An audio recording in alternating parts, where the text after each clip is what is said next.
जय गुरुदेव। सभी साधकों का मैं एक बार फिर से स्वागत करता हूं। और देखिए, जो आज मैं विषय लेकर आया हूं वह देखिए सभी के लिए महत्वपूर्ण विषय है। हवन सामग्री से जुड़ा हुआ विषय है कि हवन जब हम करते हैं किसी देवी देवता को प्रसन्न करने के लिए, और देखिए जो हवन होता है वह सीधा सीधा माध्यम होता है।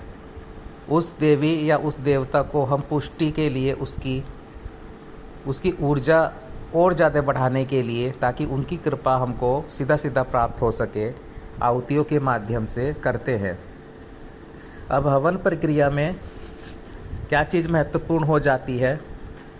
जो हवन सामग्री हम लेकर के आते हैं, और वो बनी बनाई हवन सामग्री लेकर के आ जाते हैं हम मार्केट से, तो हम आहुति देते हैं, हवन करते हैं और पूर्ण श्रद्धा भाव से।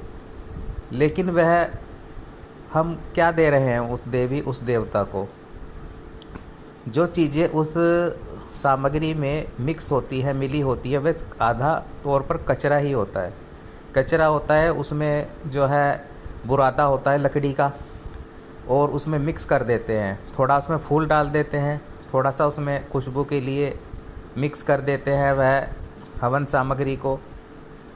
तब आप उससे हवन करते हैं तो वो लाभ आपको प्राप्त नहीं होता, और देवता जो होते हैं वह रुष्ट हो जाते हैं कहीं ना कहीं। तभी कृपा प्राप्त हो नहीं पाती, पुण्य प्राप्त नहीं हो पाता है। और हम समझ नहीं पाते, दोष हम दे देते हैं कि हम फिर तर्क वितर्क करने लगते हैं कि हमें लाभ नहीं मिला। हमने हवन किया, पूर्ण श्रद्धा भाव से किया, और वह लाभ हमको प्राप्त नहीं हो पाया। तो इसका ये जो छोटी छोटी चीज़ें होती हैं बहुत महत्वपूर्ण है। आपके लिए छोटी है।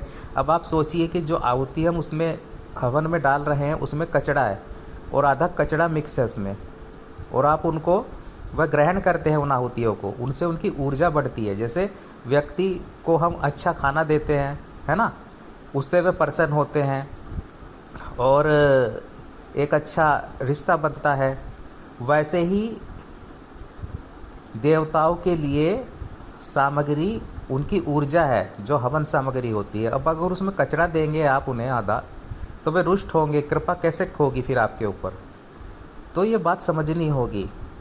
अगर हम किसी को गलत खाना देंगे, मिक्स खाना देंगे, उसमें कंकड़ होंगे, पत्थर होंगे, फिर आपको कैसा महसूस होगा सामने वाले को? तो ये चीज़ आपको समझते हुए अब जब क्या करना है, जब आप सामग्री लें हवन के लिए, तब आप पंसारी की दुकान से अलग अलग चीज़ों को लें।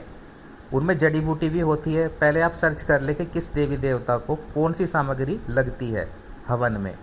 ये सर्च करने के बाद में, जानकारी प्राप्त करने के बाद में, वह अलग अलग सामग्री आप पंसारी की दुकान से लें। वह मिक्स सामग्री का जो आप पैकेट मिलता है वह कचड़ा वाला, वह मत लें आप बना बनाया किसी भी दुकान से जा कर के, ठीक है। आप तिल ले सकते हैं, जैसे माता काली का कर रहे हैं हवन, तो उसमें काले तिल ले सकते हैं आप, जो ले सकते हैं अलग अलग, है ना। और जो खांड वगैरह होती हैं और जड़ी बूटियां होती हैं अलग अलग, तो वह सब ला करके आप उनको मिक्स कर सकते हैं घर पे ला करके। और उसके बाद में मिक्स करने के बाद में देसी घी वगैरह जो भी उसमें मिलती है सामग्री, पंचमेवा मिलता है, तो वो सब अलग अलग लाएं, उसे मिक्स करें, उससे आपको हवन करना है। उसमें हर चीज़ आप अपनी आंखों से देखेंगे, बनाएंगे उस सामग्री को, और फिर जब उस देवी देवता का आप आहुति करेंगे, हवन में डालेंगे वह सामग्री, तो वो सीधा प्रसन्न होगी शक्ति, वह सीधा आपसे जुड़ेगी, फिर अपनी एक इच्छाएँ पूर्ण होंगी, फिर आपको सफलता मिल सकेगी उस हवन के माध्यम से। वैसे नहीं होता है, वैसे सफलता मिलती नहीं है, और ये कई कारण हो जाते हैं जब आप हवन करते हैं। तो मैं यही कहूँगा कि जब आप कोई भी हवन करें, देखिए माता बगलामुखी का अलग हवन होता है, उनकी जो सामग्री होती है, जड़ी बूटियाँ जिसमें मिलती हैं, वह अलग सामग्रियाँ मिलती हैं। अब आपको ये ध्यान रखनी है बातें। आप साधक क्या करते हैं कि जब उन्हें हवन करना होता है सीधा एक पैकेट ले आते हैं जा कर के मार्केट से, दुकान से, और फिर उसे उसमें हो सकता है वह अपनी तरफ से थोड़ा कुछ मिक्स करें, लेकिन जो उसमें होता है आप ध्यान से देखेंगे तो उसमें लकड़ी का बुरादा होता है, और जो कंपनियों का भी जो पैकेट होता है, और उसमें दिखाने के लिए आपको 2-4 फूल डाल देंगे वे सूखे हुए, या फिर कुछ लकड़ियाँ डाल देंगे सुगंधित, और बाकी इसमें कचड़ा होता है 90%। तो वो चीज़ें नहीं करनी है आपको। भैरव जी का अलग हवन पद्धति है, माता काली की अलग है। और कई सामग्रियाँ मिल जाती है, जैसे काली मिर्च होती है, लौंग होती है, इलायची होती है। तो जो भी सामग्री लाए वह अलग अलग लाए। सरसों होती है काली, और कुछ जड़ी बूटियाँ होती है विशेषकर अलग अलग हवन में। तो सबसे पहले आपको क्या करना है, जिस देवी या देवता का आप हवन कर रहे हैं और जिस उद्देश्य के लिए कर रहे हैं, वशीकरण हेतु या फिर उच्चाटन या फिर आप शत्रुनाश के लिए, तो उनके लिए सब के लिए अलग अलग जो है हवन की सामग्री होती है। आप सर्च कर ले, गूगल पे कर ले, या किसी आचार्य से आप परामर्श ले करके तब हवन करें। और जो वह सामग्री बताएंगे वह सामग्री आपको पंसारी की दुकान से जा कर के प्राप्त करनी है, और अलग अलग मात्रा में प्राप्त करनी है, और उसे घर ला करके मिक्स करके तब आप जब हवन करेंगे, और उस हवन का जब आप रिजल्ट देखेंगे तब वह आप खुद महसूस कर सकेंगे।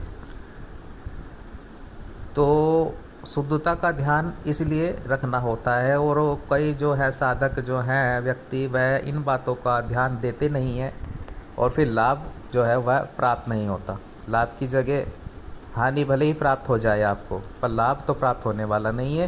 क्योंकि जिन देवताओं को आप ऊर्जा बढ़ाने के लिए हवन सामग्री उनको आहुति देते हैं, वह फिर रुष्ट होकर के जाते हैं।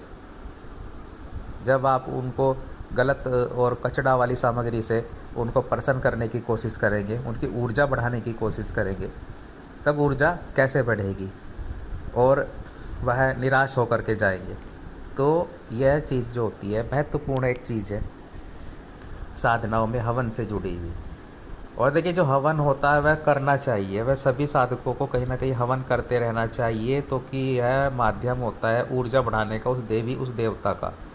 ऊर्जा बढ़ेगी तो वह प्रसन्न होंगे, खुश होंगे, तो सीधा सीधा वह आपको आशीर्वाद भी उनका प्राप्त होगा, उन देवी देवताओं का, उनको उनकी पुष्टता होगी, और फिर वह आपको भी प्रसन्न रखेंगे।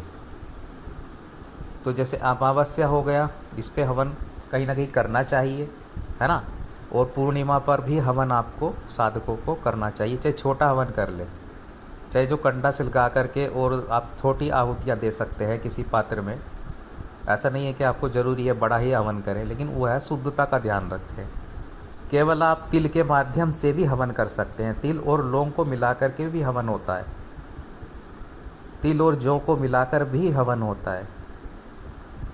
लेकिन शुद्धता का ध्यान रखें, फालतू का कचड़ा मिलाने की कोशिश ना करें, और गंदगी मिला करके युक्त जो वो है सामग्री से आप जो हवन करते हैं वह दूषित होता है, और वह देवता उससे क्रोधित होते हैं।